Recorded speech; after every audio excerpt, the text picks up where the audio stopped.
हम बटने नहीं देंगे। आज हम यहाँ पर उतरे हैं तो अपना आक्रोश दिखाए हैं क्योंकि संविधान ने हमें अधिकार दिया है। बाबा साहब ने जो संविधान बनाया है उसके तहत आज अपनी आवाज को बुलंद कर रहे हैं। जनाब बैरिस्टर असदुद्दीन ओवैसी साहब की ताकत हमारे पास है।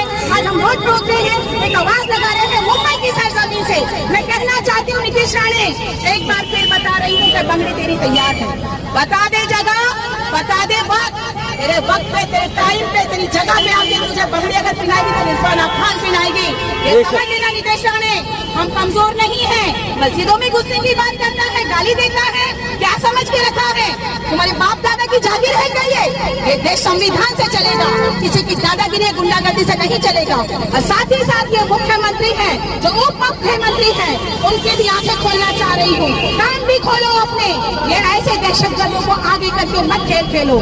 ये मुसलमान जाग गया है, नफरती माहौल मत